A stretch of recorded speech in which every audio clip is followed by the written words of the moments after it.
ஹல்லேலூயா. நானே வழியும் சத்தியமும் ஜீவனுமாய் இருக்கிறேன் என்று சொன்ன அன்பு தெய்வமும் ஆண்டவர் ரட்சகருமாகிய யாஷுவா மெசியா நாமத்தினாலே தேவனை ஸ்தோத்திரத்தை உங்களை வாழ்த்துகிறேன். இந்த நாளிலே 1 யோவான் 5ஆம் அதிகாரம் 13 18 வரைக்கும் வாசிப்போம். 1 யோவான் 5ஆம் அதிகாரம் 13 18 வரைக்கும். பக்கம் சொல்லுமா.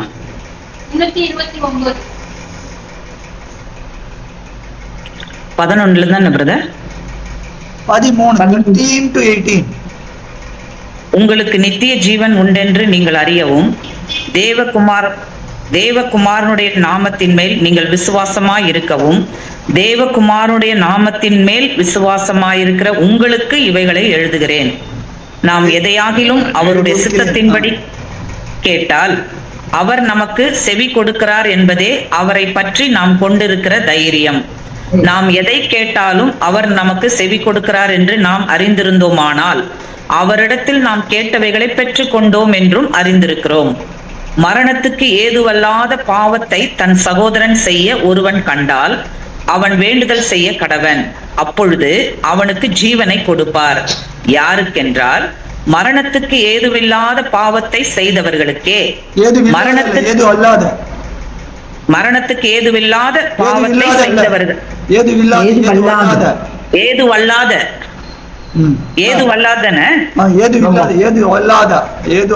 ஏதுவல்லாத பாவத்தை செய்தவர்களுக்கே மரணத்துக்கு ஏதுவான பாவம் உண்டு. அதை குறித்து வேண்டுதல் செய்ய நான் சொல்லேன். அநீதியெல்லாம் பாவம்தான் என்றாலும் மரணத்துக்கு ஏது அல்லாத பாவமும் உண்டு. தேவனால் பிறந்த எவனும் பாவம் செய்யான் என்று அறிந்திருக்கிறோம். தேவனால் பிறந்தவன் தன்னை காக்கிறான், பொல்லாங்கன் அவனை தொடான். நாம் தேவனால் உண்டாயிருக்கிறோம் என்றும்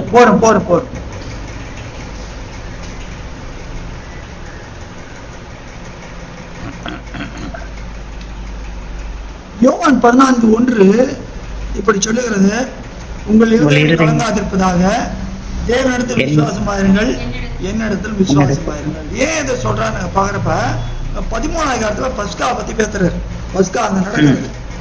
பஸ்கா நடக்கிறப்ப அப்ப என்ன சொல்றாப்புல, 3 நாளைக்கு பிறகு நாம் பாடுபட்டு 3 நாளைக்கு பிறகு உயிரோடு எழுந்திருப்போம். முதல்ல மூப்பராலும் பிரதான ஆசிரியர்களும் ஒப்புக்கொடுப்பட்டு கொலை செய்யப்பட்டு 3 நாள். இப்போ இவ்வளவு நாள் கூட இருந்துட்டு இப்ப போராடுறப்ப அவங்க ரொம்ப துக்கமா இருக்கிறாங்க. அப்ப துக்கமா இருக்கிறப்ப அப்பதான் சொல்றாரு, உங்கள் இருதயம் கலங்காதிருப்பதாக தேவனிடத்தில் விசுவாசமாயிருங்கள், என்னிடத்தில் விசுவாசமாயிருங்கள். ஏன் அதை சொல்றாரு? தேவனிடத்தில் விசுவாசமா இருப்பதுதான் இந்த அப்போஸ்தலர் சீஷர்களை விட்டு வந்திருக்காங்க. தேவனிடத்தில் விசுவாசமாக இருக்கவங்க உலகத்துல போய் ஊரை சுத்தி இருந்திருப்பாங்க, இல்ல பரிசேயரோட சேர்ந்திருப்பாங்க. தேவனிடத்தில் விசுவாசமா இருக்கலாம் தான் இவரோட இருந்திருக்கிறாங்க. ஏன் எப்படி தெரியும்? பிதாவானவர் எனக்கு கொடுக்கிற யாரும் என்னிடத்தில் வரும். நீங்க தேவனிடத்தில் விசுவாசமா இருக்கிறீங்க, ரைட், அதை நான் ஒண்ணும் சொல்லல. ஆனா என்னிடத்துல விசுவாசமா இருங்கள். ஏன் இதை சொல்றாரு அந்த இடத்துல? நான் இந்த உலகத்தை விட்டு நான் போறேன், ஆனா நான் திரும்பி வர போறேன், நான் அதெல்லாம் செய்ய போறேன், வந்து உங்களை என்னோட அழைச்சிட்டு போவேன். என்ன விசுவாசிங்க, நான் சொல்றத என்ன விசுவாசிங்க, நம்புங்க, என்ன விசுவாசிங்க. அது சொல்லிட்டு தான் நிறைய காரியங்களை சொல்றாரு. அப்போ இந்த காரியத்தை, இந்த சம்பாஷணை உற்று கேட்டுக்கொண்டார். யாரு? யோவான். எப்படி கேட்டிருந்தாரு? அவர் மார்பில சாய்ந்து. அப்ப இப்படிப்பட்ட யோவான் இங்க இந்த நிருபத்துல எழுதுறப்ப இதை எழுதுறாரு. என்ன? உங்களுக்கு நித்தியம் உண்டென்று நீங்க அறியவும். நீங்க அறியணும்ன்றத, நீங்க உங்களுக்கு நித்திய ஜீவன் உண்டென்று நீங்க அறியவும், தேவனுடைய குமாரத்தின் மேல் நீங்கள் விசுவாசமா இருக்கவும், தேவனுடைய குமாரன் நாமத்தின் மேல் விசுவாசமா உங்களுக்கு இருக்கிறேன். ரொம்ப அழகா சொன்னாங்க. ஆமென். உங்களுக்கு நித்திய ஜீவன் உண்டென்று நீங்கள் அறியவும். ஏன் அவர் போனாரு? அப்படியே போய் தான் இட போறதுல உங்களுக்கு நித்திய ஜீவன் உண்டு. எப்படி நித்திய ஜீவன் உண்டு? யோவான் 20:31.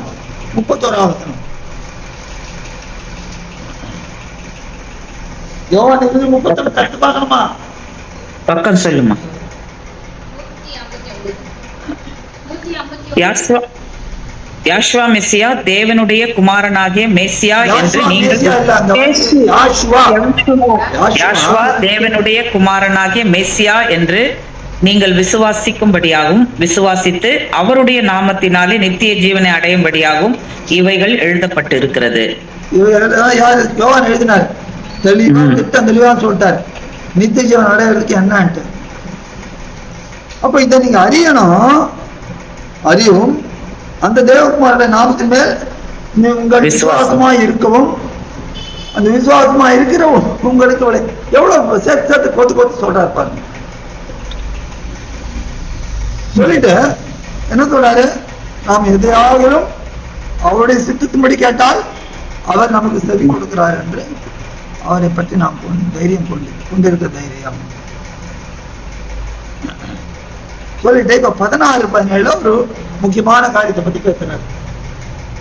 இது நிறைய பேருக்கு கேள்விகள் வரும். டிபேட் இப்ப போடுறேன். என்னது, மரணத்துக்கு பாவத்தை தன் சகோதரன் செய்ய ஒருவன் கண்டால் அவன் வேண்டுதல் செய்ய கடவன், அப்பொழுது அவனுக்கு ஜீவனை கொடுப்பார். யாருக்கென்றால் மரணத்துக்கு எதுவல்லா பாவத்தை செய்தவர்களுக்கு. மரணத்துக்கு எதுவான பாவமும் உண்டு, அதை குறித்து வேண்டுதல் செய்ய நான் சொல்லேன். இப்ப வாங்க எல்லாரும் யாரும் கொஞ்சம் ஓபன் பண்ணி சொல்லுங்க. என்னது மரணத்துக்கு ஏதுவான பாவம், மரணத்துக்கு ஏதுவும் இல்லாத பாவம்?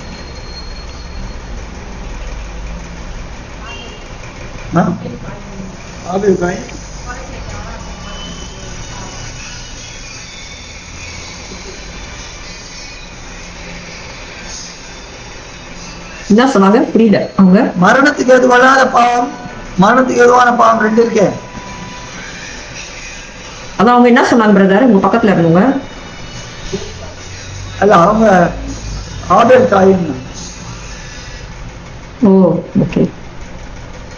நீதிமொழிகள் 8:36 வருதுல்ல பிரதர், தேவகுமாரனை விசுவாசிக்கிறவன் விசுவாசிக்க.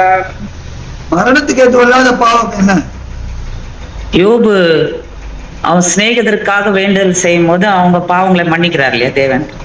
சரி, என்ன பிரதர்? சரி சொல்லுங்க, ஒவ்வொருத்தரும் சொல்லுங்க. அவங்க அறியாம அதை செய்யறதுனாலதான் அந்த அவங்க தேவனிடத்துல விசுவாசம் வச்சிருக்கிறாங்கன்னு இதுவா இல்ல, அதனால பிதத்திட்டாங்க. ஆனா யோபு அவங்களுக்கு மன்னிப்பு கேட்கும் போது தேவன் அதை மன்னிச்சு அவங்களுக்கு இரக்கம் காட்டுறாரு.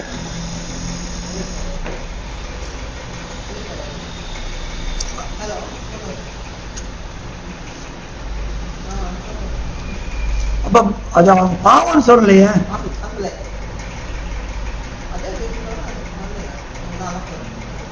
கொஸ்டின் மரணத்துக்கு ஏதுவான பாவம்னு மன்னிக்கப்படாம இருக்கு, அது எதுன்னு கேக்குறீங்களா பிரதர்? இல்ல மரணத்துக்கு ஏதுவான பாவம் என்னன்னா என்ன, மரணத்துக்கு ஏதுவில்லாத பாவம்னா என்னன்னு கேக்குறேன்.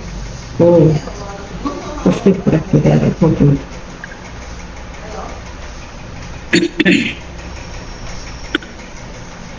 மரணத்துக்கு ஏது வல்லாத பாவம், மரணத்துக்கு ஏதுவான பாவம். அதாவது இல்ல பிரதர், அதாவது எல்லாம் சத்தியத்தை அறிஞ்ச பிறகு திருப்பியும் பாவம் செய்யறது அது மரணத்துக்கு ஏதுவான பாவம் தானே. மரணத்துக்கு ஏது வல்லாத பாவம் சத்தியத்தை அறிகிறோம், சரி தெரியாம தப்பு பண்ணிடுறோம், அப்ப அது மரணத்துக்கு ஏதுவான பாவம் ஆயிடுமா? நம்ம பண்றோமா? நம்ம சத்தியத்தை அறிஞ்சிருக்கிறோம், தப்பு பண்றோம்ல.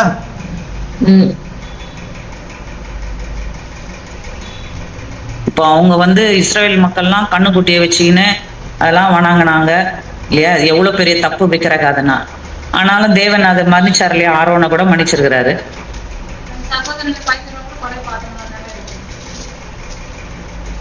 மரணத்துக்கு ஏது வல்லாத பாவம், மரணத்துக்கு ஏதுவான பாவம். சரி ஆஷா சரி ஈஷா சொல்லுங்க.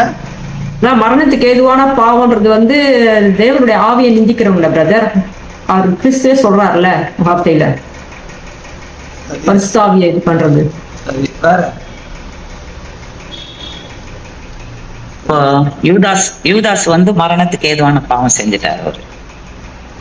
பார்ட்டிசிபேட் பண்ண 2-3 பேர் தான், பாக்கி எல்லாம்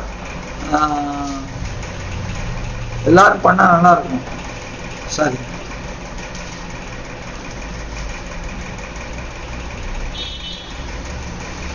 இப்போ வேதத்தை நம்ம எப்பவுமே வேதத்துக்கு இங்க கொஞ்சம் அவங்க கொஞ்சம் எழுதி வச்சிருக்கிறாரு.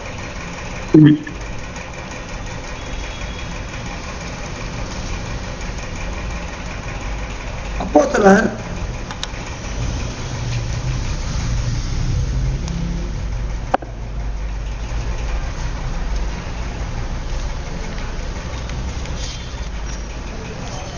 அஞ்சாம் அதிகாரம்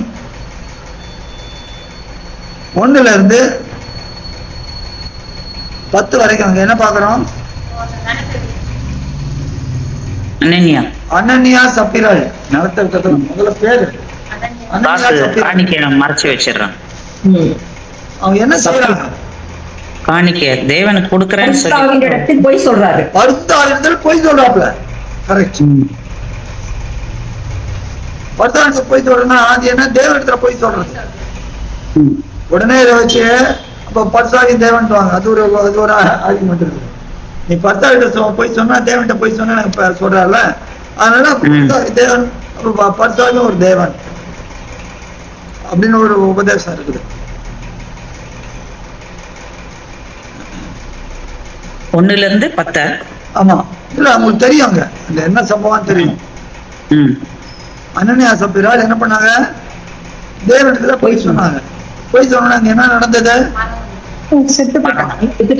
நடந்தது. சரி, 1 கொரிந்தியர் 11 அதிகாரம் 30 பாருங்க. 28 to 30, குறிப்பா 30.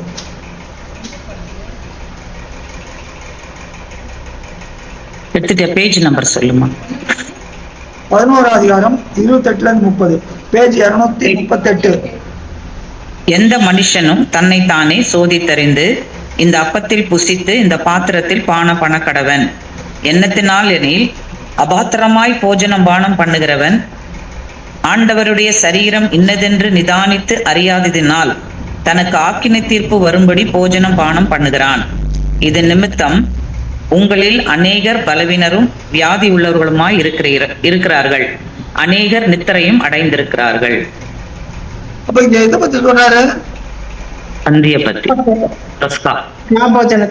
இந்த பஸ்காவை எப்படி அனுசரிக்கணுமோ அந்த கூடிய கணத்தை கொடுத்து அந்த பக்தியோடு தேவ பயத்தோடு அதை அனுசரிக்கணும். அதை வந்து ஒரு சடங்கு மாதிரி செஞ்சாங்கன்னா அது என்னது? பாவம் ஆயிடுறது. அது ஒரு சடங்கு மாதிரி செஞ்சாங்கன்னா அது ஒரு பாவம் ஆயிடுறது. என்ன சொல்ற? அநேகர் நித்திரையும் அடைந்திருக்கிறார்கள், அநேகர் நித்திரையும் அடைந்திருக்கிறார்கள். அப்ப இங்க இதை காட்டுற தேவகுமாரனுடைய சரீரத்தையும் தேவகுமாரனுடைய ரத்தத்தையும் குறித்து எப்படி இருக்கணும்? நம்ம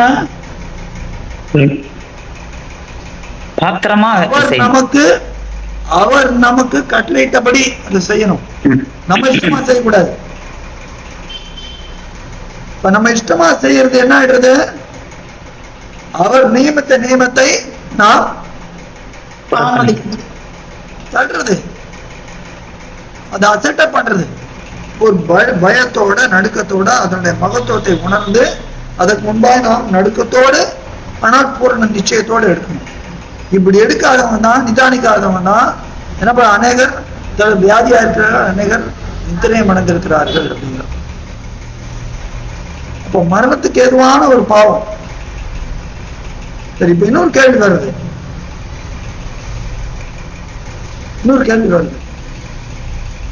அது எப்படிப்பட்ட மரணம்?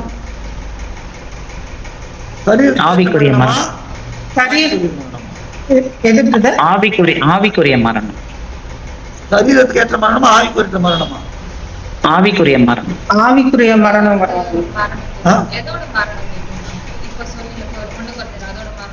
பொதுவா இந்த மரணத்துக்கு ஏதுவான பாவம் சொல்றேன் இல்லையா? இந்த மரணத்துக்கு ஏதுவான பாவம்ன்றது சரீரத்துக்கு மரணமா இல்ல ஆவிக்குரிய மரணமா? ஆவிக்குரிய மரணம். வேற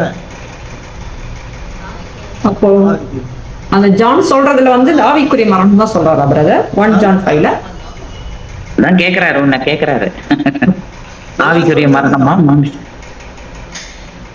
பஸ் இங்க எக்ஸாம்பிள் ஆக்ட் அப்போஸ்ல இதுல பார்த்தது பாத்தீங்கன்னா 2வது இல்ல ஆவிக்கும் லிட்டரலாவும் பாடிக்கும் இருக்கு. ஆவிக்குரிய மரணமும் சரீரத்துக்குரிய மரணமும் இருக்குது அனானியாஸ் ஹிஸ்டரியில. சரி, அப்ப ஜெய் சிஸ்டர் சொல்லுங்க, ஏதோ சொல்ல வந்தீங்க. ஜெய் சிஸ்டர்.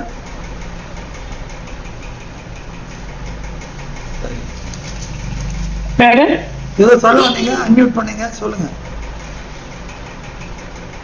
சரி, இன்னொரு வசனம் சொல்றேன், அதை சொல்லுங்க.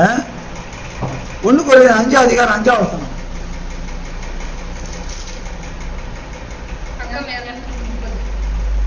பக்கம் 230. அப்படிப்பட்டவனுடைய ஆவி ஆண்டவராக யாஷுவா மெசியாவின் நாளிலே ரட்சிக்கப்படும்படி மாமிசத்தின் அழிவுக்காக நம்முடைய ஆண்டவராக யாஷுவா மெசியாவின் நாமத்தினாலே அவனை சாத்தானுக்கு ஒப்பு கொடுக்க வேண்டும் என்று தீர்ப்பு செய்கிறேன். அப்பா, இந்த கேள்வி கூட நிறைய பேர் வந்திருக்கலாம். இன்னைக்கு நிறைய காரியங்களை தேவன் நமக்கு வெளிப்படுத்துவார். ஆமென். அந்த வசனத்தை கொஞ்சம் திரும்ப கொஞ்சம் பிட்டு கொஞ்சம் நிதானமா ஆதிங்க சிஸ்டர், தயவு செய்து. அப்படிப்பட்டவனுடைய ஆவி ஆண்டவராகிய யாஷுவா மெசியாவின் நாளிலே ரட்சிக்கப்படும்படி மாமிசத்தின் அழிவுக்காக நம்முடைய ஆண்டவராகிய இயேசு கிறிஸ்துவின் நாமத்தினாலே அவனை சாத்தானுக்கு ஒப்பு கொடுக்க வேண்டும் என்று தீர்ப்பு செய்கிறேன். வா,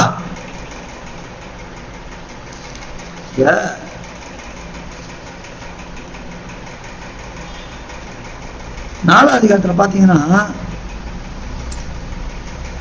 4வது அதிகாரம் 5வது என்ன சொல்றாரு? 1 Corinthians 4:5 ஆனதால் கிறிஸ்து வருமளவும் நீங்கள் காலத்துக்கு முன்னே யாதொன்றின் குறித்து தீர்ப்பு சொல்லாதிருங்கள். இருளில் மறைந்திருக்கிறவைகளை அவர் வெளியரங்கமாக்கி இருதயங்களின் யோசனைகளையும் வெளிப்படுத்துவார். அப்பொழுது அவனவனுக்குரிய புகழ்ச்சி தேவனால் உண்டாகும். எப்படி சொல்றாரு? தீர்ப்பு சொல்லாதிருங்கன்றார். தீர்ப்பு சொல்றாரு. இவர் சொல்றாரு நான் தீர்ப்பு செய்கிறேன், தீர்ப்பு செய்கிறேன்றார். அப்ப என்ன ஆயிடுது? சிச்சுவேஷன் அவ்வளோ பேட் ஆயிடுச்சு, மோசமா. அப்படிப்பட்டவனுடைய ஆவி. எப்படிப்பட்டவனுடைய ஆவி? 1வது என்ன சொல்லுது? உங்களுக்குள்ளே விபச்சாரம் உண்டு என்று பிரசித்தமாய் சொல்லப்படுகிறதே. ஒருவன் தன் தகப்பனுடைய மனைவியை வைத்துக் கொண்டிருக்கிறானே, அது அஞ்ஞானிகளுக்குள்ளும் சொல்லப்படாத விபச்சாரமா இருக்கிறதே. இந்த விபச்சாரத்தை குறித்து சொல்றாரு. விபச்சாரம் செய்கிறவனை குறித்து என்ன சொல்றாரு? ஆண்டவராகிய யாஷுவா மெசியா நாமத்தினாலே நாளில ரட்சிக்கப்படும்படிக்கு, மேசியா நாளில ரட்சிக்கப்படணும், மாமிசத்தின் அழிவுக்காக. ஏன் அப்படி சொல்றாரு? 6வது அதிகாரம் 15 19 வரைக்கும் பாருங்க. உங்கள் சரீரங்கள் யாஷுவா மெசியாவின் அவயங்கள் என்று அறியீர்களா? அப்படி இருக்க நான் யாஷுவா மெசியாவின் அவயங்களை வேசியின் அவயங்களாக்கலாமா? அப்படி செய்யலாகாதே. வேசியோடு இசைந்திருக்கிறவன் அவளோடனே ஒரே சரீரமா இருக்கிறான் என்று அறியீர்களா? இருவரும் ஒரே மாமிசமாய் இருப்பார்கள் என்று சொல்லி இருக்கிறதே. அப்படியே ஆண்டவரோடு இசைந்திருக்கிறவனும் அவருடனே ஒரே ஆவியா இருக்கிறான். வேசித்தனத்திற்கு விலகி ஓடுங்கள். மனுஷன் செய்கிற எந்த பாவமும் சரீரத்துக்கு புறம்பாயிருக்கும். வேசித்தனம் செய்கிறவனோ தன் சுய சரீரத்துக்கு விரோதமாய் பாவம் செய்கிறான். எப்படி பாருங்க, வேசித்தனம் செய்கிற என்ன பண்ணனா? சுய சரீரமாய் பாவம் செய்கிறான். பாருங்க, 20 வரைக்கும் வாசிச்சுடுங்க. வாசிட்டு முக்கியமா பார்க்க போறோம். உங்கள் சரீரமானது நீங்கள் தேவனாலே பெற்றும் உங்களில் தங்கியும் இருக்கிற பரிசுத்த ஆவியினுடைய ஆலயமாய் இருக்கிறதென்றும் நீங்கள் உங்களுடையவர்கள் அல்ல என்றும் அறியீர்களா? கிரயத்துக் கொள்ளப்பட்டீர்களே. ஆகையால் தேவனுக்கு உடையவர்களாகிய உங்கள் சரீரத்தினாலும் உங்கள் ஆவியினாலும் தேவனை மகிமைப்படுத்துங்கள். ஆமென். இன்னொரு பாருங்க,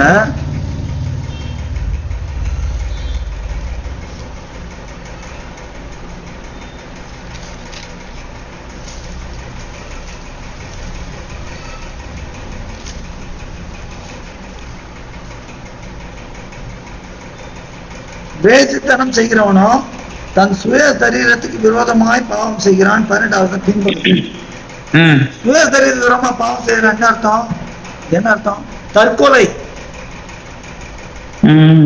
தற்கொலை தான் அது. வேசித்தனமா தற்கொலையா பிரதர்? சுய சரீரத்துக்கு விரோதமாய் பாவம் செய்யறான், தற்கொலை தான் அது. இல்லடி, வேசித்தனன்றது வந்து சுயசரி வேசித்தனம் செய்கிறவன் அவன் எப்படிப்பட்ட பாவம் செய்யறான்னு அவன் சரீரத்துக்கே அவன் பாவம் செய்யறான். அப்ப அது ஒரு தற்கொலை மாதிரி, அவனே கொண்டுக்கிற மாதிரி இருக்குது. இப்போ இப்படிப்பட்டவனை குறித்து ஒரு தீர்ப்பு சொல்றாரு. என்ன சொல்றாரு? அவனுடைய ஆவி ஆண்டவருடைய ரட்சிக்கப்படும்படிக்கு மாம்சத்தின் அடிப்படையாக நம்முடைய ஆண்டவராக யாசுவா மேசியா நாமத்தினால அவனை சாத்தானுக்கு ஒப்பு கொடுக்க வேண்டும் என்று தீர்ப்பு செய்கிறேன். இது என்ன அர்த்தம்? அது சொல்லுங்களேன். ஆவி வந்து பிரதீப் இருக்காப்லையா? பிரதீப் இப்பதான் ஜாயின் பண்ணாங்க. இல்ல இப்பதான் ஜாயின் பண்ணாங்க. சரி, 1 Corinthians 5:5. ஆச்சார் நீங்க சொல்லுங்க, சொல்லுங்க. இல்ல நீங்க ஆவி என்ன சொன்னீங்க கேட்டீங்க கேள்வி? இல்ல அங்க என்ன பவுல் என்ன சொல்றாரு? அதான் ஆவி அதாவது ஆவி வந்து ஆண்டவராக இயேசுனாலே ரட்சிக்கப்படணும். ஏன்னா ஆத்துமா வந்து அது அழிவில்லாதது, அது அவர்கிட்ட தான் போகணும் இல்லையா? அந்த ஆத்துமா கெட்டு போய் இப்ப அந்த ஆத்துமா அந்த வேசித்தனத்துக்குள்ளா இருக்கிறதுனால கெட்டு போயிருக்கிறதுனால அந்த ஆவி அவருடைய வருகையில வந்து அது சுத்தம் பண்ணப்படணும், அந்த மீட்படைஞ்சு அவரோட கூட போகணும். அதுக்காக இந்த சரீரத்துல இவனை வந்து சாத்தானுக்குடைய இதுக்கு அலோவ் பண்றது, சாத்தானோட ஏதோ மற்ற காரியங்கள்லாம் செய்யும்படியான அலோவ் பண்றதுக்கு ஒப்பு கொடுக்குறேன்னு சொல்லி தீர்ப்பு செய்யற. ஏன்னா அவருடைய ஆவி வந்து அவனுடைய ஆவி அவருக்கு முக்கியம். அந்த ஆவி ஆத்துமா கெட்டிடக்கூடாது. அதுக்காக தான் அவர் வந்து இந்த பனிஷ்மெண்ட் அவனுக்கு கொடுக்குறேன்னு சொல்றாரு. அவனை வந்து இப்ப சரீரத்துலன்னா அவங்க சபையில வந்து அவங்க கூட ரொம்ப கலந்துக்க கூடாது, அவனை வந்து எல்லாத்துலயும் முக்கியம் பண்ணக்கூடாது, அந்த மாதிரியான ஒரு மாமிசத்தின் அழிவுக்காக. அதான் நம்முடைய ஆண்டவர் இந்த மேலான இந்த மாமிசம் வந்து துக்கப்படும் போதெல்லாம் அவனுக்குள்ள குத்தம் இல்ல பிரதர், நான் செஞ்ச தப்புன்னு தானே. அப்போ வந்து அந்த மாதிரி இல்ல பிரதர், வியாதி அந்த மாதிரி எல்லாம் வாங்கும். இங்கிலீஷ்ல வாசிங்க. To deliver such an one unto Satan for the destruction of the flesh. The destruction of the flesh. The destruction of the flesh.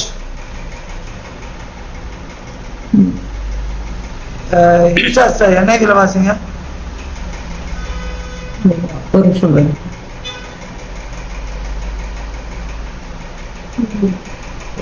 மாம்சத்தை அப்படி அழிக்கிறதுனால ஆண்டவரோட நாள்ல நம்மளோட ஆவி காப்பாற்றப்படுது அப்படிங்கிற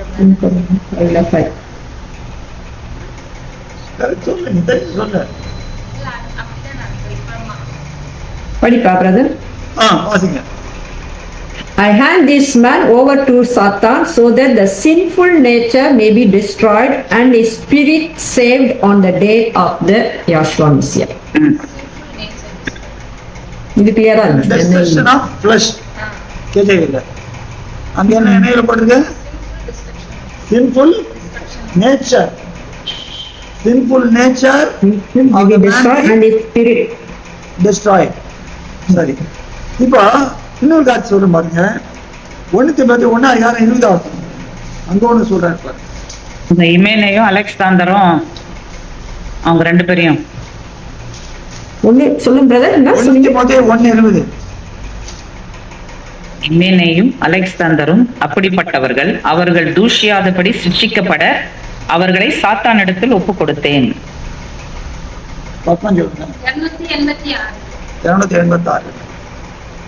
இமேனையும் அலெக்சாந்தரும் அப்படிப்பட்டவர்கள், அவங்களும் சபைக்கு விரோதமா பண்றாங்க. அவர்கள் தூஷியாதபடி சிக்ஷிக்கப்பட அவர்களை சாத்தானிடத்தில் ஒப்பு கொடுத்தேன். அப்ப அவங்க என்ன பண்ணாங்க? 3 வசனம் பாத்தீங்க. விசுவாசத்தை விட்டு இந்த நல் மனசாட்சியை சிலர் தள்ளிவிட்டு விசுவாசமாகிய கப்பலை சேதப்படுத்தினார்கள். இல்ல அது என்ன உயிர்த்த? அது 3 வசனம்.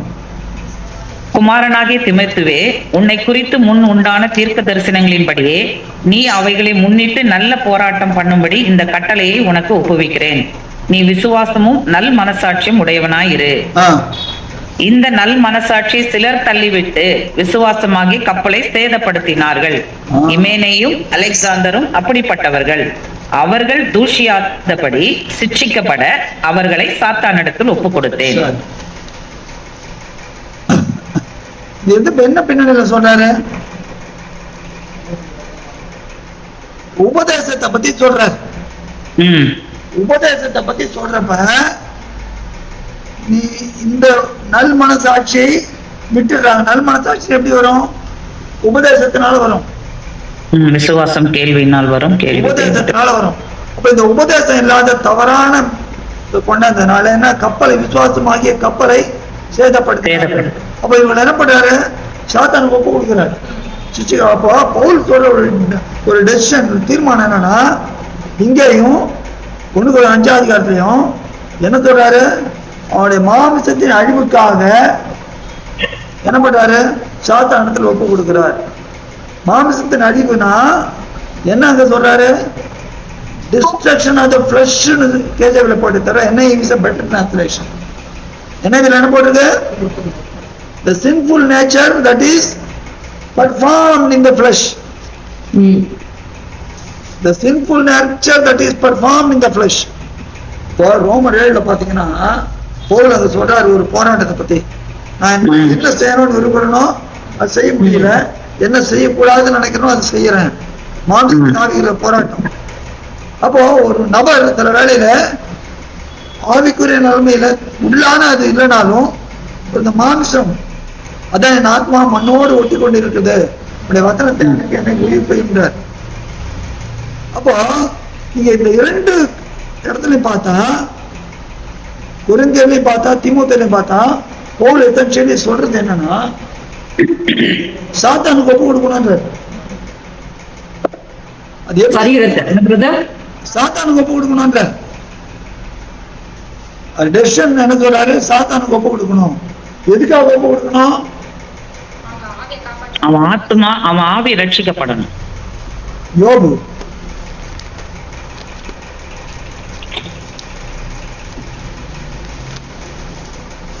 33 அதிகாரம்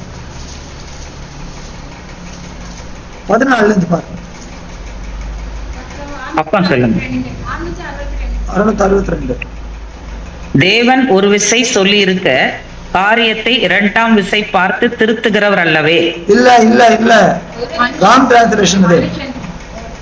தேவன் சொல்லி இருக்கிறார், மனுஷன் அதை பார்த்து திருந்துகிறார். சொல்லி இருக்கிறார், மனுஷன் அதை பார்த்து திருந்துகிறது அல்ல. அதான் கரெக்ட் டிரான்ஸ்லேஷன். தேவன் ஒரு விசை சொல்லி இருக்கிறார், மனுஷன் அதை பார்த்து திருந்துகிறவன் இல்ல. இங்கிலீஷ்ல வாசிங்க. என்ன சொல்லுவாங்க?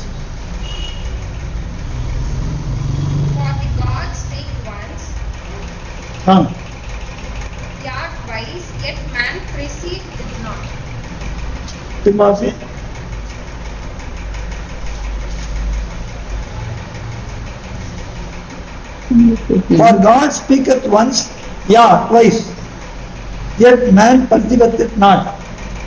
தேவன் ஒரு விஷயம் சொல்றாரு, ஆமாம் 2 விஷயம் சொல்றாரு, ஆனா மனுஷன் தெரிந்ததில்லை. கனநித்திரை மனுஷர் மேல் இறங்கி அவர்கள் படுக்கையின் மேல் அயர்ந்திருக்கையில் அவர் ராக்காலத்துக்கு தரிசனமான சொப்பனத்திலே ராக்காலத்து தரிசனமான சொப்பனத்திலே மனுஷனுடைய செவிக்கும் தாம் செய்யும் காரியத்தை வெளிப்படுத்தி அதை அவர்களுக்கு வரும் தண்டனையினாலே முத்திரை போட்டு மனுஷன் தன்னுடைய செய்கையை விட்டு நீங்கவும் மனுஷருடைய பெருமை அடங்கவும் செய்கிறார். இவ்விதமாய் அவன் ஆத்துமாவை படுகொழிக்கும், அவன் ஜீவனை பட்டய வெட்டுக்கும் தப்புவிக்கிறார். அவன் தன் படுக்கையிலே வாதையினாலும் தன் சகல எலும்புகளினாலும் அகோரமான நோவினாலும் தண்டிக்கப்படுகிறான்.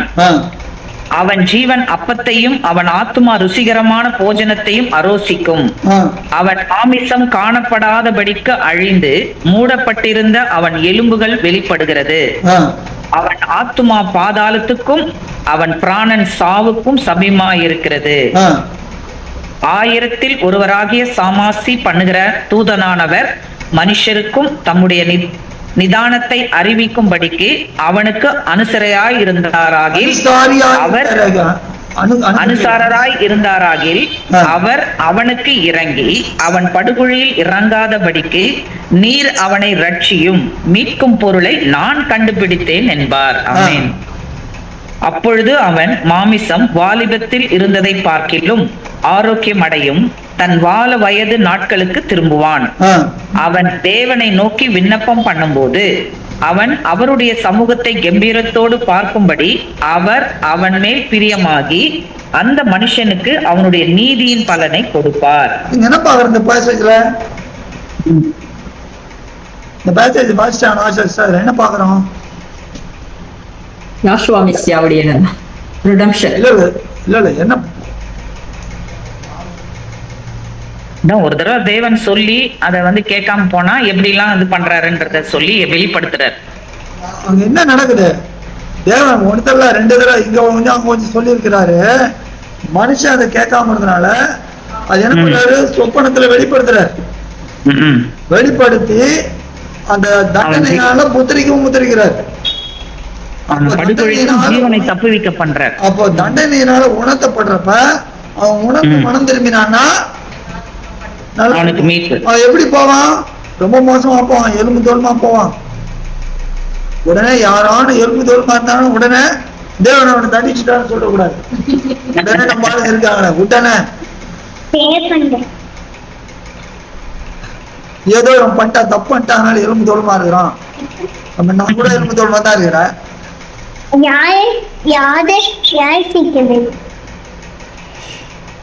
யாருக்கு கொஞ்சம்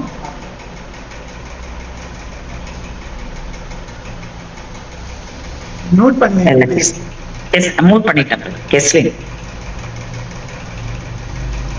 அப்போ இங்க என்ன நடக்குது? தப்பு பண்றப்ப தேவார்த்தை அச்சட்டை பண்றப்ப என்ன பண்றாரு? சரீரத்துல வாதையை விடுறாரு. அப்போ அவன் மனம் திரும்பும் போது என்ன ஆகுது? சாமாஜி பண்ணி தூதனானவர் வர்றாரு. அதான் ஆண்டவர் வந்து ஃபர்ஸ்ட் இப்ப ஊழியத்தை ஆரம்பிக்கிறாரு, மனம் திரும்புங்கள். அப்போ அது வர்றப்ப என்ன ஆகுது? அவன் பழிகூடி இறங்காதபடிக்கு மீட்பு பொருளை நான் கண்டுபிடித்தேன் நம்ம பார்த்திருக்கிறோம். அப்போ அவன் மாமிசத்துல ஆரோக்கியம் அடைவான், வாழ நாட்டுக்கு திரும்புவான், அவன் தேவனை நோக்கி விண்ணப்பம் பண்ணுவான். அப்போ தப்பு பண்றப்ப இப்படிப்பட்ட தப்பு பண்றப்ப சாத்தானுக்கு ஒப்பு கொடுக்குறது என்னதுன்னா சரீரத்துல சில காரியங்கள். இப்போ இங்க பொருந்து பட்டத்துல சரி, இங்க தீமோத்தேயுக்கு சரி என்ன சொல்றாரு? அந்த பொருந்து பட்டத்துல எழுதுறப்ப 7வது என்ன சொல்றது? 5:7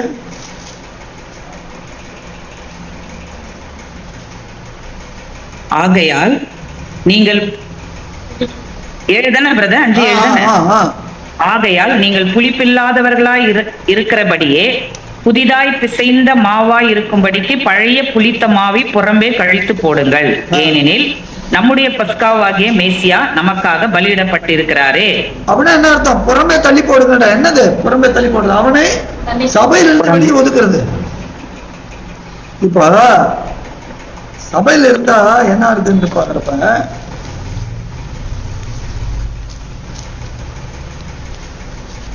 யாக்கோபு 5ஆம் அதிகாரம் 14வது பாருங்க. 14-15 வசனம் சொல்லு. Page number page 316. யாக்கோபு 5ஆம் அதிகாரம் 14-15. உங்களில் ஒருவன் வியாதிப்பட்டால் அவன் சபையின் மூப்பர்களை வரவழைப்பானாக. அவர்கள் ஆண்டவராகிய யாஷுவா மெசியாவுடைய நாமத்தினாலே அவனுக்கு எண்ணெய் பூசி அவனுக்காக ஜெபம் பண்ண கடவர்கள். அப்பொழுது விசுவாசம் உள்ள ஜெபம் பிணியாளனை ரட்சிக்கும். ஆண்டவர் அவனை எழுப்புவார். அவன் பாவம் செய்தவனானால் அது அவனுக்கு மன்னிக்கப்படும். சரி, இப்போ இது யாருக்கு? விசுவாசம் உள்ளவருக்கு, சபை உள்ள இருக்கிறவனுக்கு. சபை உள்ள இருக்கிறவனுக்கு, சபை உள்ள இருக்கிறவனா என்ன அர்த்தம்? கிறிஸ்துவோட சரீரத்தோட ஐக்கியப்பட்டிருக்கிறாங்கன்னு அர்த்தம். கிறிஸ்துவோட சரீரம் அங்கங்களா இருந்தா சபை உள்ள இருக்குன்னு அர்த்தம். அப்ப இந்த சபை உள்ளேயே உட்காந்து கிறிஸ்துவின் அங்கமா இருந்துட்டு வேற ஒரு அங்கத்தோட வேசித்தனம் பண்ணாங்கன்னா என்ன சொல்றாரு? ஒண்ணு கிறிஸ்துவோட ஐக்கியமாரு, இல்ல போயிடு. ஒரு தேவனுடைய ஆலயத்தை கெடுத்தா தேவன் அவனை கெடுத்து போடுவார்.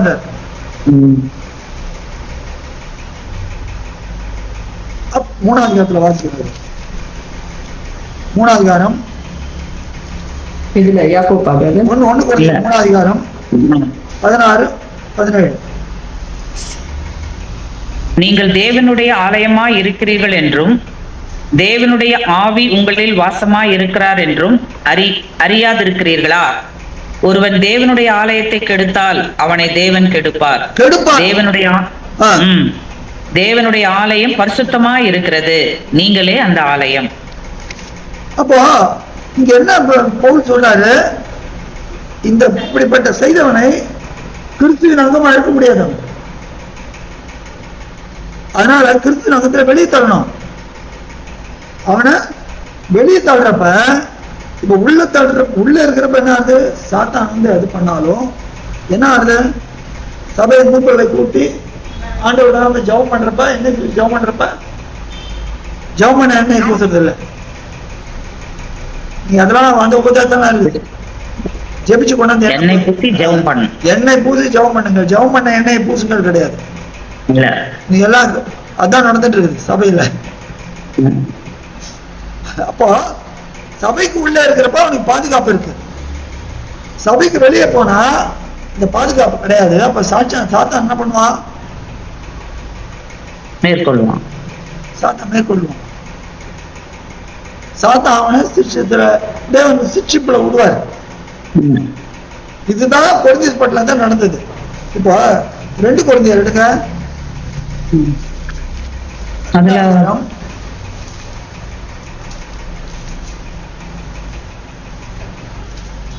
4வது வசனம். 4வது வசனம் பக்கம் சொல்லுங்க. 246.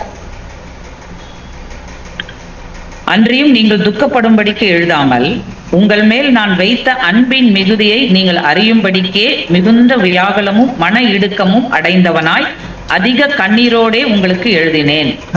துக்கம் உண்டாக்கினவன் எனக்கு மாத்திரமல்ல, ஒருவாறு உங்கள் எல்லாருக்கும் துக்கம் உண்டாக்கினான். நான் உங்கள் எல்லார் மேலும் அதிக பாரம் சுமத்தாதபடிக்கு இதை சொல்லுகிறேன். அப்படிப்பட்டவனுக்கு அநேகரால் உண்டான இந்த தண்டனையே போதும்.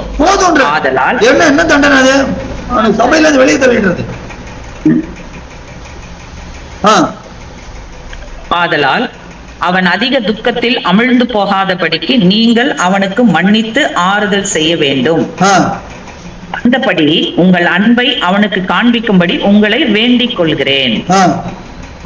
நீங்கள் எல்லாவற்றிலையும் கீழ்ப்படிந்திருக்கிறீர்களோ என்று உங்களை சோதித்தறியும்படி இப்படி எழுதினேன். டெஸ்ட் பண்றாரு எல்லாரையும். எவனுக்கு நீங்கள் மன்னிக்கிறீர்களோ அவனுக்கு நானும் மன்னிக்கிறேன். மேலும் எதை நான் மன்னித்திருக்கிறேனோ அதை உங்கள் நிமித்தம் யாஷுவா மெசியானுடைய சன்னிதானத்திலே மன்னித்திருக்கிறேன். சாத்தானாலே நாம் மோசம் போகாதபடிக்கு அப்படி செய்தேன். அவனுடைய தந்திரங்கள் நமக்கு தெரியாதவைகள் அல்லவே. அப்போ இது என்ன சொல்றாருன்னா, முதல்ல இருக்கிற வெளியே தள்ளுன்றார். ரொம்ப பண்ணாரு. வெளியே தள்ளுறப்ப என்ன ஆயிடுறது? துக்கப்படுவான். அது மனம் திரும்புவதுக்கே துக்கம் ஆயிடும். மனம் திரும்புவதுக்கே துக்கம் என்ன இருந்தது? அது எதை உண்டாக்குறது? ரட்சிப்புக்கு உண்டாகுது. லௌகிக துக்கம் மரணத்தை உண்டாக்குறது. அப்ப வெளியே தள்ளினப்ப அவன் என்ன பண்ணணும்? மனசாவப்படணும். அதுதான் யோபுல 33 வாசிக்கிறோம். அவன் மனசாவப்பட்டிருப்ப என்ன ஆகுது? அவனுக்கு கிடைக்கிறது. அதே போல இங்க பவுல் சொல்றாரு, சபையை விட்டு வெளியே தள்ளுங்க, ஆனா அவன் சத்துருவாக எண்ணாதீங்க. ஆனால் அவனுக்காக வேண்டுதல் செய்யாதீங்க. எரேமியா பார்க்கணும். எரேமியா 7ஆம் அதிகாரம் 16 வசனம் பாருங்க.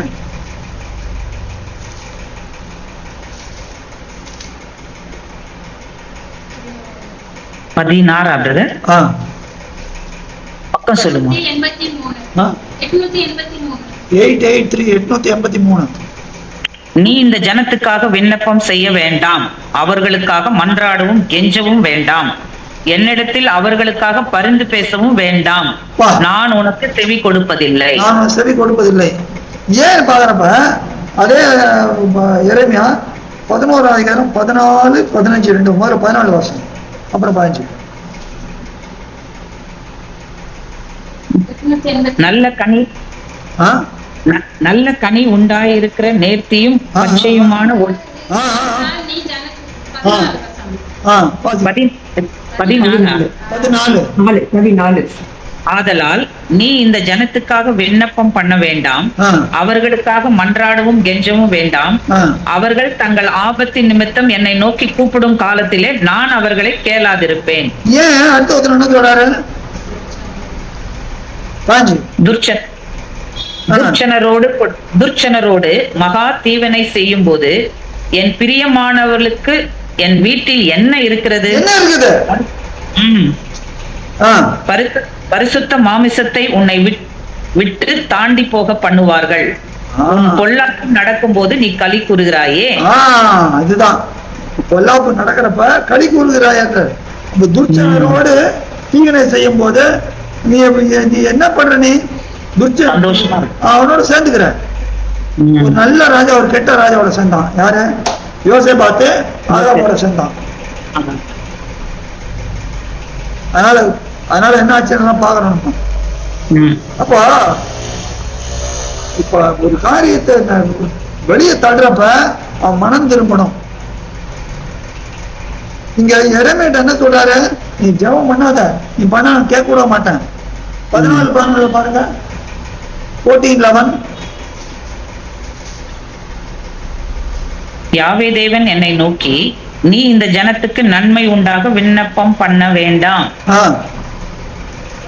அவர்கள் உபவாசத்தினாலும் நான் அவர்கள் விண்ணப்பத்தை கேட்பதில்லை, அவர்கள் உபவசித்தாலும் நான் அவர்கள் விண்ணப்பத்தை கேட்பதில்லை, அவர்கள் தகன பலிகளையும் காணிக்கைகளையும் செலுத்தினாலும் நான் அவர்கள் மேல் பிரியமாயிருப்பதில்லை, பட்டயத்தாலும் பஞ்சத்தாலும் கொள்ளை நோயினாலும் நான் அவர்களை நிர்மூலமாக்குவேன் என்றார். அப்போ சொல்றாரு விண்ணப்பம் பண்ணாதான்னு. ஏன்னா அவங்க அவ்வளவு தூரம் அவரை மனம் அடிச்சிட்டாங்க. 7ஆம் அதிகாரம் பாத்தீங்கன்னா 7ஆம் அதிகாரம் கடைசி 3 வசனங்களை பாருங்க. 7 கடைசி 3 வசனங்களை. 884. ஆதலால் இதோ நாட்கள் வரும் என்று யாவே தேவன் சொல்லுகிறார், அப்பொழுது அது அப்புறம் தோபேத் என்னும் என்றும் இன்னும் ஒரு நிமிஷம் 30 வாசி. யூதா புத்திரர் என் பார்வைக்கு பொல்லாப்பானதை செய்தார்கள் என்று யாவே தேவன் சொல்லுகிறார். என் நாமம் தரித்திருக்கிற ஆலயத்தை தீட்டுப்படுத்த தங்கள் அருவருப்புகளை அதிலே வைத்தார்கள். தங்கள் குமாரரையும் தங்கள் குமாரத்திகளையும் அக்கினியிலே தகனிக்கிறதற்காக அவர்கள் இன்னும் குமாரனின் பள்ளத்தாக்கில் உள்ள தோபேத்தின் மேடைகளை கட்டினார்கள். அதை நான் என் ஆலயத்துல இது தகனிக்கிறாங்க. என் ஆலயத்தை தீட்டுப்படுத்தினார்கள். இப்ப நம்ம பொருந்தியல வாசம் ஆலயம் என்ன? யாரு? சரீரம். நம்ம சரீரம். அப்ப அதை தீட்டுப்படுத்தலாமா? அப்ப அந்த வசனம் வாசிங்க. எரேமியா என்ன பிரதர்? அந்த எரேமியா போய் அதை வாசிங்க. திரும்ப 30 வாசிங்க. யூதா புத்திரர் என் பார்வைக்கு பொல்லாப்பானதை செய்தார்கள் என்று யாவே தேவன் சொல்லுகிறார். என் நாமம் தரித்திருக்கிற ஆலயத்தை தீட்டுப்படுத்த தங்கள் அருவருப்புகளை அதிலே வைத்தார்கள். அருவருப்பு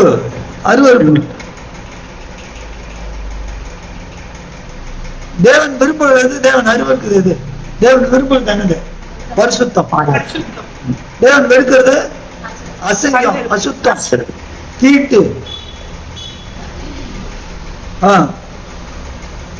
தங்கள் குமாரரையும் தங்கள் குமாரத்திகளையும் அக்கினியிலே தணிக்கிறதற்காக அவர்கள் இன்னும் குமாரனின் பள்ளத்தாக்கில் உள்ள தோபேத்தின் மேடைகளை கட்டினார்கள்.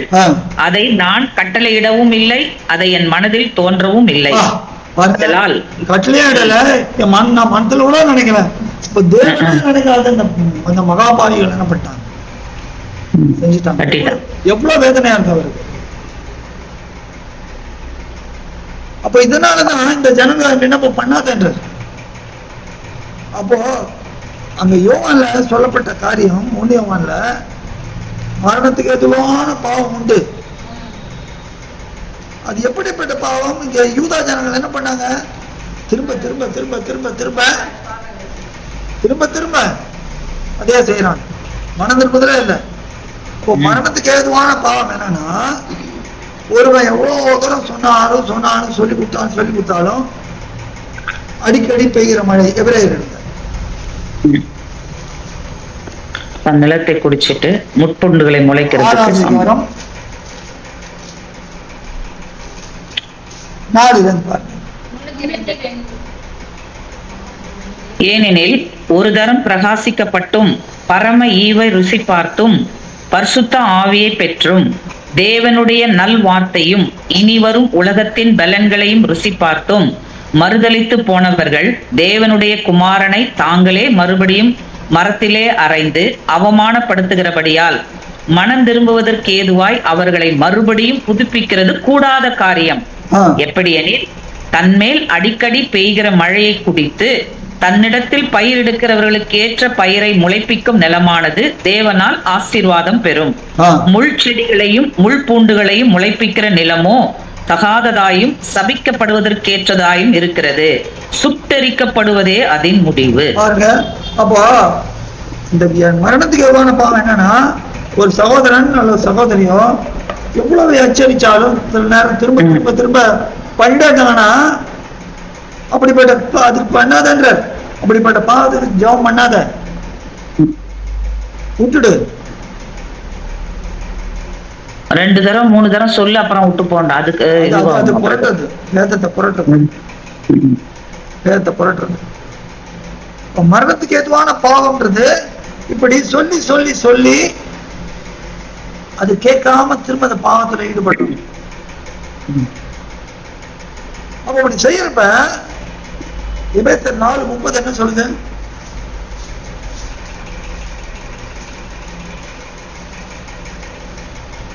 அன்றியும் நீங்கள் மீட்கப்படும் நாளுக்கென்று முத்திரையாய் பெற்ற பரிசுத்தாவை துக்கப்படுத்தாதீர்கள்.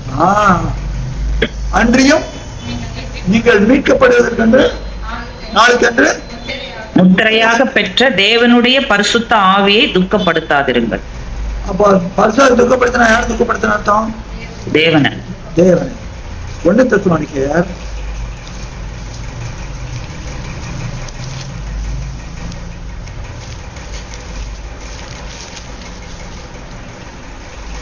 4 அதிகாரம் 3 பாருங்க. நீங்கள் பரிசுத்தம் உள்ளவர்களாக வேண்டும் என்பதே தேவனுடைய சித்தமா இருக்கிறது. அந்தபடி நான் லேவியர் 18 பாத்தீங்கன்னா 18-19 பாத்தீங்கன்னா சொல்றாரு, அந்த தேசம் அநியாயம்லாம் செஞ்சது, அதனால அது கக்கி அந்த ஜனங்க அவ்வளவு பண்ணாங்க, அதனால தேசம் அவளை கக்கி போட்டது. நீ இது மாதிரி செய்யாதீங்க. என்னன்னா அசிங்கம்லாம் செஞ்சாங்களோ தேவனுக்கு பிரியமில்லாது செய்யாதீங்க, எனக்கு ஏற்ற பரிசுத்தம். வாசிங்க சிஸ்டர். நீங்கள் பரிசுத்தம் உள்ளவர்களாக வேண்டும் என்பதே தேவனுடைய சித்தமா இருக்கிறது. அந்தபடி வேஸ்தி மார்க்கத்துக்கு விலகியிருந்து தேவனை அறியாத அஞ்ஞானிகளைப் போல மோக இச்சைக்கு உட்படாமல் உங்களில் அவனவன் தன் தன் சரீர பாண்டத்தை பரிசுத்தமாயும் கனமாயும் ஆண்டு கொள்ளும்படி அறிந்து இந்த விஷயத்தில் ஒருவனும் மீறாமலும் தன் சகோதரனை வஞ்சியாமலும் இருக்க வேண்டும். முன்னமே நான் உங்களுக்கு சொல்லி சாட்சியாக எச்சரித்தபடியே இப்படிப்பட்ட விஷயங்கள் எல்லாவற்றையும் குறித்து தேவன் நீதியை சரி கட்டுகிறவராய் இருக்கிறார். தேவன் நம்மை அசுத்தத்திற்கு அல்ல பரிசுத்தத்திற்கே அழைத்திருக்கிறார். ஆகையால் அசட்டை பண்ணுகிறவன் மனுஷரை அல்ல தமது பரிசுத்த ஆவியை நமக்கு தந்தருளின தேவனையே அசட்டை பண்ணுகிறான். அங்க என்ன பார்த்தோம்?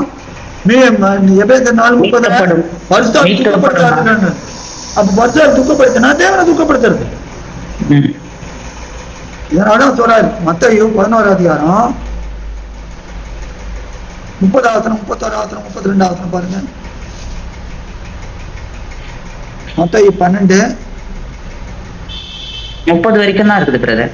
12 ஆமா, மத்தேயு 12ஆம் அதிகாரம் என்னோடு இராதவன் வாசிக்க 31 32. என்னோடு இராதவன் எனக்கு விரோதியா இருக்கிறான், என்னோடு சேர்க்காதவன் சிதறடிக்கிறான். ஆதலால் நான் உங்களுக்கு சொல்லுகிறேன், எந்த பாவமும் எந்த தூஷணமும் மனுஷருக்கு மன்னிக்கப்படும், ஆவியானவருக்கு விரோதமாக தூஷணமோ மனுஷருக்கு மன்னிக்கப்படுவதில்லை. அது என்னது ஆவியான விரோதமா தூஷிக்கிறது? வார்த்தை தானே பிரதர்? வார்த்தைக்கு விரோதமா, தேவனுடைய வார்த்தைக்கு விரோதமா. இப்ப இவனே அவளுக்கு அதான் பண்ணாங்க, ஒரு முறை பிரகாசிக்கட்டும். அப்ப அதான் பண்ணாங்க. அப்போ அது எது? அது அப்ப மரணத்துக்கு எதுவான பாவம், அது மன்னிக்கப்பட மாட்டாரு. சரி, நீதிமொழி 8ஆம் அதிகாரம் 35 36 பாருங்க. இது விஜயாசி ஆரம்பத்துல சொன்னாங்க. என்னை 35 36 என்னை கண்டடைகிறவன் தேவன் ஜீவனை கண்டடைகிறான், தேவனிடத்தில் தயவையும் பெறுவான். யாவே தேவனிடத்தில் தயவையும் பெறுவான். எனக்கு விரோதமாய் பாவம் செய்கிறவனோ தன் ஆத்துமாவை சேதப்படுத்துகிறான். என்னை வெறுக்கிறவர்கள் யாவரும் மரணத்தை விரும்புவார்கள் என்று சொல்லுகிறார். எவ்வளவு தெளிவா சொல்லிட்டார் பாருங்க. அப்போ மரணத்துக்கு எதுவான பாவம் என்ன? மீனா ஆவியான துக்கப்படுத்து, வார்த்தையை அசுத்தப்படுத்துறது, வார்த்தையை வெறுக்கிறது. எவ்வளவு தடவை சொன்னாலும் வார்த்தையை வெறுக்கிறது. அப்போ வார்த்தையை நம்ம ஒருத்தர் வந்து நமக்கு சொல்றப்ப நம்ம எப்படி சொல்றோம்? பரிசுத்தாவியினால் ஏவப்பட்டு சொல்றோம். ஒரு கண்டிப்போ, ஒரு எச்சரிப்போ, இல்ல ஒரு அன்போ, இல்ல ஒரு உபதேசமோ, இல்ல ஒரு சட்டத்திட்டமோ, இல்ல ஒரு காரியமோ சொல்றப்ப, வேதங்கள் எவ்வளவு காரியங்கள் இருக்குது. அது சொல்றப்ப சுயமா பேச, இறைமையா சுயமா பேசுறோம், ஆண்டவர் சுயமா பேசுறோம். அப்போ அது சொல்றப்ப அது ஏத்துட்டு நடுங்கினா நல்லது. ஆனால் அது எவ்வளவு சொல்லியும் அதை வெறுத்தா, அந்த பாவத்திலே இருந்தா, அது எதை காட்டுகிறது?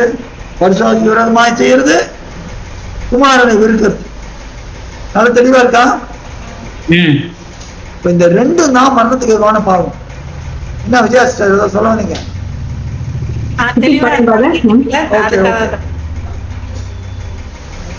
அப்போ இதுதான் மரணத்துக்கு எதுவான பாவம்.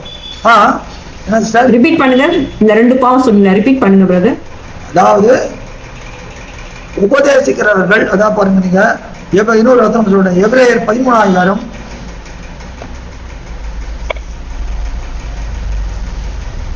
13:17 பாருங்க.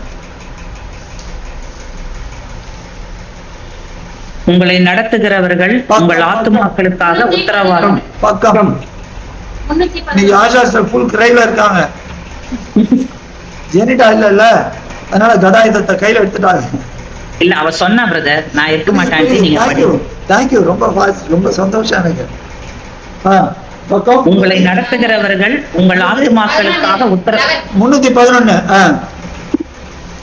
உங்களை நடத்துகிறவர்கள் உங்கள் ஆத்துமாக்களுக்காக உத்தரவாதம் பண்ணுகிறவர்களாய் விழித்திருக்கிறவர்களானபடியால் அவர்கள் துக்கத்தோட அல்ல சந்தோஷத்தோட அதை செய்யும்படி அவர்களுக்கு கீழ்ப்படிந்து அடங்குங்கள்.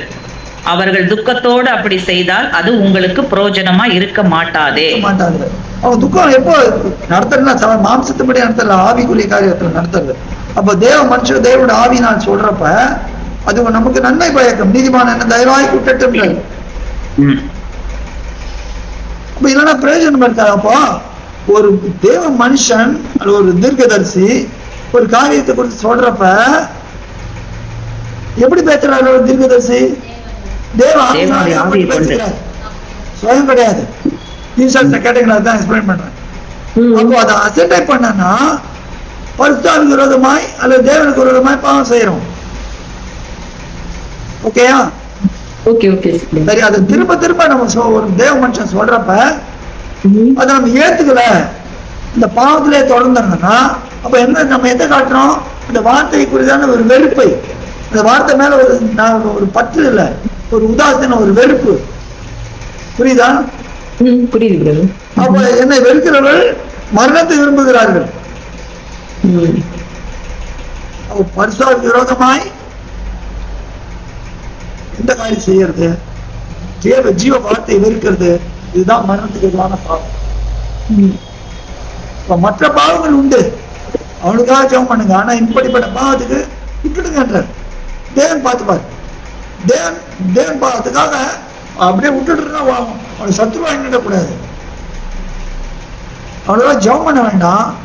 ஏன்னா என்ன பண்ணாலும் பண்ணல. இப்போ எபிரேயர் 2 அதிகாரம் 15 இருந்து 17 வரைக்கும் பாருங்க. பக்கம் 7. 310. ஒருவனும் தேவனுடைய கிருபையை இழந்து போகாதபடிக்கும் யாதொரு கசப்பான வேர் முளைத்தெழும்பி கலக்கம் உண்டாகிறதினால் அநேகர் தீட்டுப்படாதபடிக்கும். கொஞ்சம் இருங்க. ரொம்ப அழகா. ஹல்லேலூயா. எப்படி கசப்பான வேர் முளைத்தெழும்பி கலக்கம் உண்டாகிறதுனால் அநேகர் தீட்டுப்படாதபடி. அதனால என்ன ஆயிடுறாங்க, மத்தவங்க தீட்டு புறம்பை கழித்து போடுங்கன்றார். புரியுதா? பொய்யான போறதெல்லாம் பண்றதெல்லாம் புறம்பை கழித்து போடுங்கன்றார். மத்தவங்க தீட்டுப்படுத்திடும். என்ன அழகா மறைவா எழுதிருக்கார் பாருங்க. ஈசாஸ்ல ஃபாலோ பண்றீங்களா பிரதீப்? பண்றோம் பிரதர், புரியுது. ஃபாலோ பண்றோம்.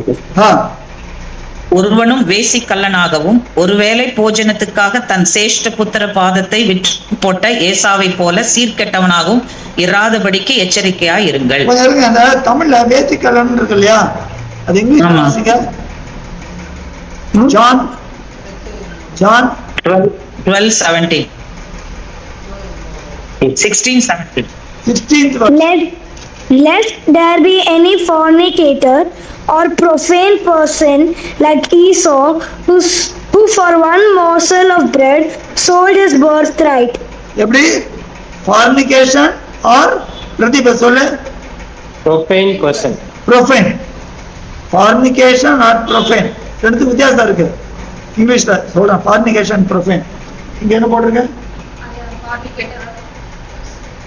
என்ன இது?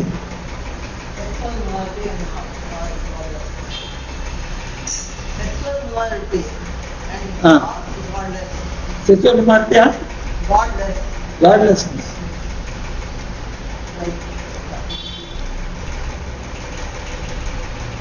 Fornication, profane. Godless life. Like is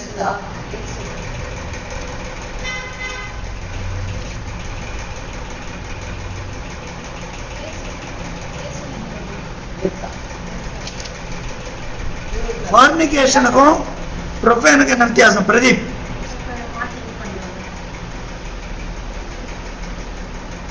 Bring out the difference. Fornication and profane. ஃபார்னிகேஷன்னா அந்த செக்ஷுவல் இம்மாரலிட்டி பத்தி சொல்றாரு.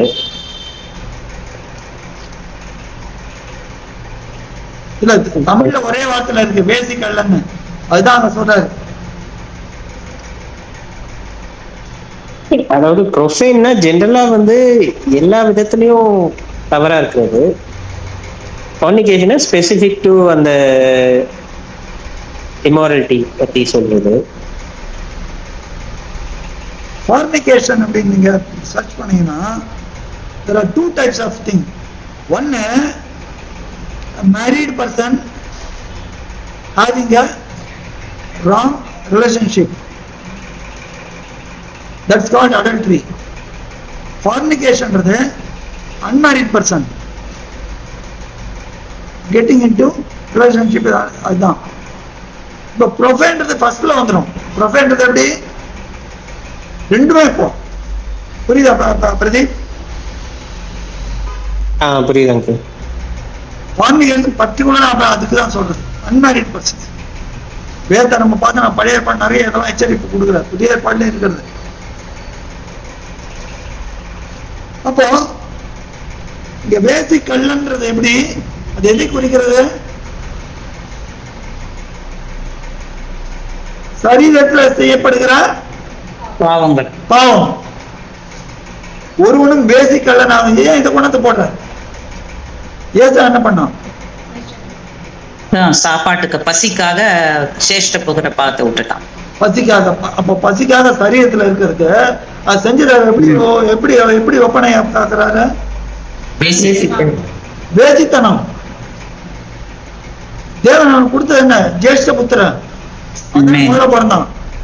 இப்ப தேவன் கொடுத்ததை அசட்டை பண்ணிட்டு வேற ஒண்ணுத்தை எடுக்குது, மாம்சம் எடுக்குது. அது எதுக்கு சமானம்? வேசித்தனத்துக்கு சமானம். புரியுதா? வாசிங்க ஸ்டெப், வாசிங்க 17ஆம் வசனம் வாசிங்க.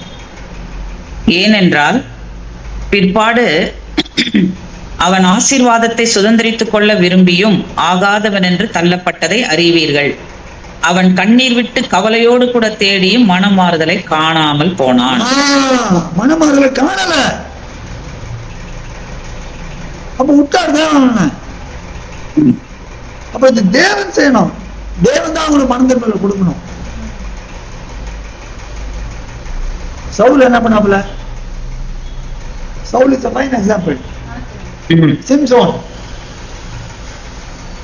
அப்போ இதெல்லாம் என்ன அப்போ தேவன் என்ன விரும்புறாரு?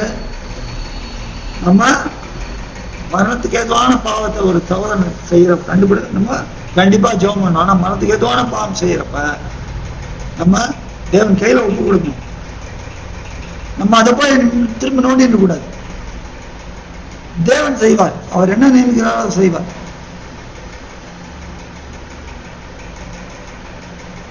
கலாத்தியர் 6ஆம் அதிகாரம் 1ஆம் வசனம் பாருங்க.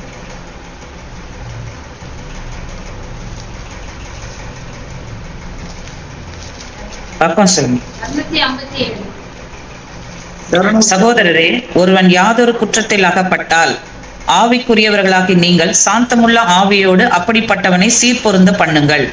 நீயும் சோதிக்கப்படாதபடிக்கு உன்னை குறித்து எச்சரிக்கையா இரு. குற்றத்துல மாட்டிட்டு அதை செய்யணும். அது நல்ல டிஃபரன்ஸ் இருக்குது. செய்யணும். ஆனா இப்படிப்பட்ட வேசித்தனமான பாவத்துக்கு இருக்கிறப்ப என்ன பண்ணணும்னு தேவன் தெளிவா சொல்றாரு.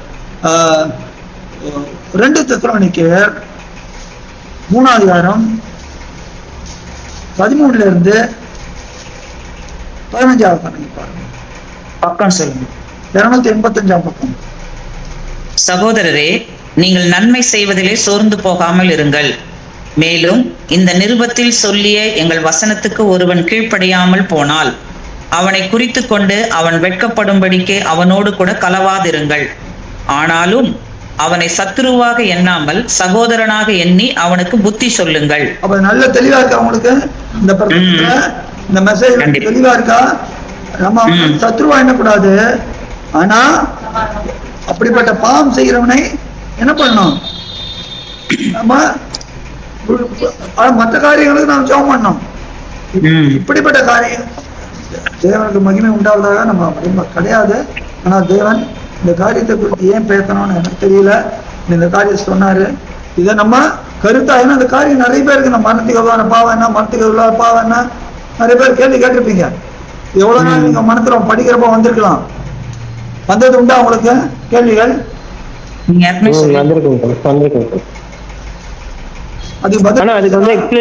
அதுக்கு எக்ஸ்பிளனேஷன் என்ன சொல்றாங்கன்னா, ஓல்ட் டெஸ்டமெண்ட்ல எதுக்கெல்லாம் தேவன் கல்லெறிஞ்சு கொல்லுங்க இல்ல அவங்கள let him be cut off அப்படின்றாங்களோ அதுதான் மரணத்துக்கு ஏதுவ பாதம்.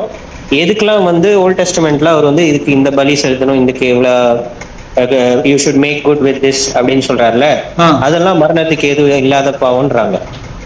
பழைய ஏற்பாடு கூட நம்ம சபை காலத்துல இருக்கிறோம். பழைய ஏற்பாட்டுல ஆகான் கல்லெறிஞ்சு கொண்டாங்க. இப்ப நம்ம அப்படி கொலைஞ்சு கொள்ள மாட்டோம். பட் அப்படிப்பட்ட பாவங்களை செய்தானா அவங்களுக்காக நம்ம ஜெபிக்க வேண்டாம் அப்படின்னு சொல்றாரு. அதான் ஆகானங்கள் கொண்டு போய் பாலத்துக்கு வெளில கொண்டு போயிட்டாங்க. அதே நம்ம இதுல இந்த மாதிரி மரணத்துக்கு எதுவான பாவம் செய்யறோம். ஆகான் என்ன பண்ணா? தேவன் கட்டளை மீறினா என்ன சொல்றாங்களோ செய்யணும். அப்ப அப்படிப்பட்ட அதுதான் இப்போ என்னன்னா, இப்போ நீங்க சொல்ற மாதிரி புது ஏற்பாடுல எல்லாருமே நிறைய காரியங்கள்ல தவறுறோம். யாருமே நம்ம பெர்ஃபெக்ட்டா இல்ல. அப்போ நீங்க என்ன சொல்ல வரீங்கன்னா எல்லாருக்கும் தான் இப்ப ஜெபம் பண்ண முடியாது. ஆமா, பட் இதுக்கெல்லாம் ஜெபம் பண்ணணும். தப்பு பயிரங்க ஜெபம் பண்ணணும். ஆனா இப்படிப்பட்ட பாவம், மரணத்துக்கு எதுவான பாவம் செய்யறப்ப தேவனுக்கு கீழ்ப்படியலன்னா எல்லாமே தான் சின்ன விஷயமோ பெரிய விஷயமோ. ஆமா, வார்த்தை கீழ்ப்படியலன்னு நீங்க சொல்றீங்க என்னன்னா that is like sin unto death. துணிகரமான பாவம். இல்ல நம்ம கீழ்ப்படியாதது தானே சொன்னீங்க. இப்ப நீங்க தேவனுடைய வார்த்தைக்கு கீழ்ப்படியாததான் மரணத்துக்கு கீழ்ப்படியாம போயிடுறோம், அது பேரு மனசாப்படுறோம். சில சிச்சுவேஷன்ல கீழ்ப்படியாம போயிடுறோம், தப்பு பண்ணிடுறோம், மனசாப்படுறோம், அது பண்ணிக்கிறாரு. ஆனா அடிக்கடி மழை பெய்து கொண்டே இருக்குது. புரியுதா? அதுதான் முக்கியமா. உபதேசத்தை கேட்டு கேட்டு கேட்டு கேட்டு ஆனால் மனதில் அதுதான் வார்த்தையை வெறுக்கிறது. பிரதீப் இல்ல அங்கிள், இப்ப நம்ம ஒவ்வொருத்தரும் ஒவ்வொரு ஸ்டேஜ்ல இருக்கிறோம். Your level of obedience maybe different from my level of obedience. ஏன்னா நீங்க அந்த அளவுக்கு ஆண்டவரோட நடந்திருப்பீங்க. அப்ப it is a stage. So இப்போ நம்ம யாருக்காக ஜெபிக்க கூடாது, யாருக்காக ஜெபிக்கணும்ன்றது அப்போ டவுட்ஃபுல் ஆயிடுதுல்ல. ஏன்னா நீங்க கீழ்ப்படுகிற லெவல் ரொம்ப இதுவா இருக்கலாம். இப்போ சில காரியங்கள் நம்ம ஆண்டவரை அறிய அறிய அறிய புதுசா வர்றவங்களை பார்க்கலும் நமக்கு நல்லா வெளிச்சம் இருக்கும். அதனால நம்ம அந்த அளவுக்கு கீழ்ப்படிவோம். இப்போ கொரிந்திய சபையில மேபி அந்த தவறு செய்த அந்த நபர் அந்த வெளிச்சம் இல்லாதவளா இருந்திருப்பாரு. அப்ப அவர் தவறு செய்ய பவுல் கண்டிக்கிறாரு சபையார. ஆனா அதுக்கப்புறம் ரெஸ்டோர் பண்ணிடுறாரு. ஆமா. அப்ப என்ன பண்ணிருப்பாங்க அவங்களுக்காக? அப்ப நீங்க என்ன சொல்றீங்கன்னா ஜெபிக்காமலே அவர் ரெஸ்டோர் ஆயிருப்பாருன்றீங்களா? இல்ல எல்லாரும் ஜெபிக்க தான் சொல்றாரு. அவனை சில காரியத்துல இல்ல ஜெபிக்க சொல்லலையே அங்கிள், அந்த சொல்லலையே. அங்க ஜெபிக்க பவுல் ஜெபிக்க சொல்லல. சாத்தான் கொடுக்கறப்ப அதனால வர சிக்ஷையினால அவன் மனம் திரும்புறான். யோபுல படிச்சோம்ல. ஆமா, அதுதான் நான் சொல்ல வரேன். அப்படி பார்த்தா இப்ப நீங்க என்ன சொன்னீங்கன்னா தேவனுடைய வார்த்தைக்கு அது ஒரு விபச்சாரமோ இல்ல எதுனாலுமே ஒரு சின்ன விஷயம் கூட நீங்க தேவனை ஆண்டவரை வைக்க வேண்டிய இடத்துல பாக்கி எதை கொண்டாந்து வச்சாலும் அது தப்பு. ஆனா பண்ணும் ஒரு தடவை 2 தடவை பண்ணா தப்பு, ரைட். அது திரும்ப திரும்ப திரும்ப திரும்ப அதே பண்றது, அதுதான் மனதில் கொண்டு போய் விடணும். இல்ல தேவனே ஆண்டவருடைய இடத்துல எதை வைக்கிறோம்னு அதை புரிஞ்சுக்கிறதே ஒரு பெரிய டவுட்டா இருக்குல்ல. இப்ப சில பேருக்கு சப்போஸ் இப்ப என்ன சொல்றாரு, பொருளாசை விக்கிரக ஆராதனை புது ஏற்பாடுல நமக்கு அறியாமலேயே நமக்கு பொருளாசை இருக்கலாம். அது மேபி நம்ம நினைக்கலாம் இது பொருளாசை இல்லைன்னு நினைக்கலாம். பட் அந்த ஸ்டாண்டர்ட் நமக்கு எப்ப புரியணும், ஒவ்வொருத்தருக்கும் ஒரு சப்ஜெக்டிவா இருக்குல்ல, அது ஒரு அப்ஜெக்டிவா அது இல்லை. அது ஆவியானவர் உணர்த்தும் போது தான் ஒருத்தனுக்கும் புரியும். இல்ல உங்க இருதயம் எங்க, உங்க பொக்கிஷங்க அங்க உங்க இருதயம் இருக்குதுன்றாரு. நம்ம பொக்கிஷம் ஆண்டவர் தான். நம்ம பொக்கிஷம் இல்ல அதெல்லாம் ஓகே. இல்ல எந்த சிச்சுவேஷன்லயும் ஏதோ ஒரு இஷ்யூ, ஒரு ஃபேமிலி இஷ்யூ, ஒரு ஆபீஸ் இஷ்யூ, ஒரு பர்சனல் இஷ்யூ வரப்ப முதல்ல இவங்க 2 பேர் தான், அதுக்கப்புறம் தான் மத்ததெல்லாம். எதனா இவங்களை ஒதுக்குறதுனால நமக்கு ஆதாயம் வருதுன்னா அது வேண்டாம், அது சீ. அப்ப நம்ம அதை விரும்புறோம்னா அது பாவம். அதை சுட்டி காட்டுறப்ப அது விடணும். திரும்ப திரும்ப சுட்டி காட்டு மனுஷன் சொல்லிட்டே இருக்கணும். திரும்ப திரும்ப திரும்ப அதை பண்ணிட்டே இருந்தோம்னா that lead to death. அது என்ன மனசாட்சியில சூடுன்ற போயிடுவாங்க. they will have seared conscience. சொன்னா என்ன சொன்னா உரைக்காது. இங்க கொரிந்தியர்ல பவுல் விசேஷமா இந்த விபச்சாரம் செய்யணும், ஒரு தகப்பனுடைய மனைவியே வச்சுக்கிறாங்க அப்படின்ற விபச்சாரத்துக்கு தான் சொல்லிதான் இதை சொல்றாருல்ல. அதான் இல்ல அந்த மாதிரி ரொம்ப எவிடென்ட் சின்ஸ் எல்லாம் நமக்கு தெரியும். ஆனா நமக்கே தெரியாம சில காரியங்கள் இருக்கும். அதெல்லாம் தெரியாம நம்ம பார்த்தா வாசிக்க எது தப்பு அதுதான் நான் சொல்ல வரேன். அது ஓகே, அண்டர்ஸ்டுட், நோ ப்ராப்ளம். வசனம் வாசிக்க வசனம் உள்ள போக இல்ல அங்கிள், அப்ப என்ன ஆகும்? சரி, ஓகே, நான் டிஸ்கஸ் டைம் அப்போ மரணத்துக்கு எதுவல்லாத பாவம் என்ன, மரணத்துக்கு எதுவான பாவம் என்ன, எதை பண்ணணும்ன்றத இன்னைக்கு அந்த தேவன் நமக்கு வெளிப்படுத்தி. யாருக்கான கேள்வி உண்டா? ஈஷாஸ்டர், No, brother. ஈஷாஸ்டர், Yes, brother. Any question? No, brother. Thank you. Julian,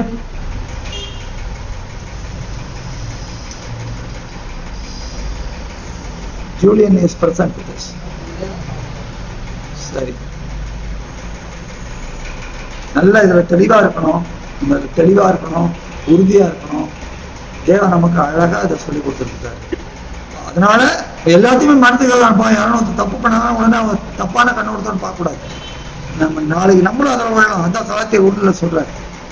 அதனால நம்ம ஜாக்கிரதையா இதை கரெக்டா நூல் போய் பிரிச்சு பார்த்து ஜெபம் பண்ணி ஜெபம் பண்ணால நம்ம பண்ணாமனாலும் தப்பு. ஏன்னா உன் சகோதரன் அன்பு கூறணும், நீ உன்னில் அன்பு கூறவும் சகோதரன் அன்பு கூறுவாயாகான் இருக்கு. அப்ப அவங்களோட தப்புக்கெல்லாம் நம்ம ஜெபம் பண்ண தேவனே. ஆனால் அவங்கள்ட்ட சொல்லி சொல்லி சொல்லதான் சொல்றாரு. சபையில ஒருத்தன் பாவம் பண்ணானா அவனை எப்படி முதல்ல கூப்பிட்டு தனியா கூப்பிட்டு சொல்லு, அவன் கேட்டானா நல்லது. இல்லைன்னா 2-3 பேரை கூப்பிட்டு கேளு. அதுக்கும் சொன்னா சபையை மூக்களை கூப்பிட்டு சொல்லு. அவங்க செவி கொடுக்கலாம், அவனை ஆயக்காரனை பாவை போல ஒதுக்கி வச்சிருன்றது மத்தவங்க இருக்கா இல்லையா? அதேதான். அப்போ நம்ம ஜெபம் பண்ணணும்.